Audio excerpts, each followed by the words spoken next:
Bonjour mon ami, j'espère que tu vas bien ce matin. Aujourd'hui, je vais te partager 3 clés importantes pour réussir ton année. Tu sais, quand une année commence, les gens ont l'habitude de souhaiter des bonnes choses aux personnes qui leur sont chères. Mais ces choses qu'on souhaite à ces personnes qui nous sont chères sont très souvent basées sur un fondement biblique. C'est dans Jérémie 11 au verset 29, la Bible dit que Dieu a préparé pour nous des plans de bonheur et non de malheur. Et puis dans Éphésiens 2 verset 10, il est dit précisément ceci, que Dieu a préparé d'avance pour nous des bonnes œuvres afin que nous les pratiquions. Mais la vérité, c'est que la plupart des personnes ne vont pas finir par vivre ces bonnes œuvres-là que Dieu a prévues pour nous. Pourquoi ?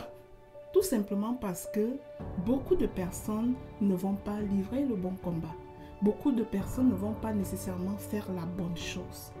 Alors, ce matin, mon point est de te partager 3 clés importantes pour réussir ton année et vivre effectivement les bonnes œuvres que Dieu a prévues pour toi. Dans cette première vidéo, nous allons parler de la première clé.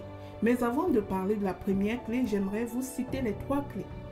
La première, c'est de renoncer à toute passivité. La deuxième clé, c'est de renoncer à la procrastination. Et la troisième clé, c'est de renoncer à la peur. Alors, dans cette vidéo, nous allons parler précisément de la première clé, renoncer à la passivité. Qu'est-ce que c'est que la passivité? La passivité, c'est cette attitude qu'on a d'attendre que les choses se fassent sans agir nous-mêmes.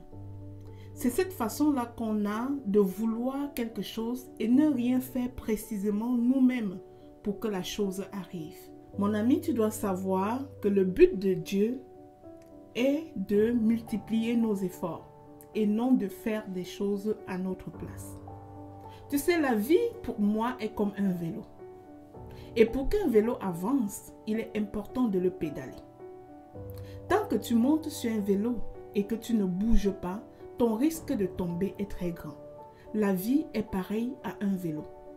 Alors, si tu veux aller à un point supérieur, aller à un autre niveau de réussite dans ta vie, il est important pour toi de te mouvoir. Il est important pour toi de passer à l'action, de te lever et de faire des choses, de te mettre en mouvement. Mais la plupart des chrétiens sont véritablement devenus des chrétiens prieurs et attentistes du miracle de Dieu. Mais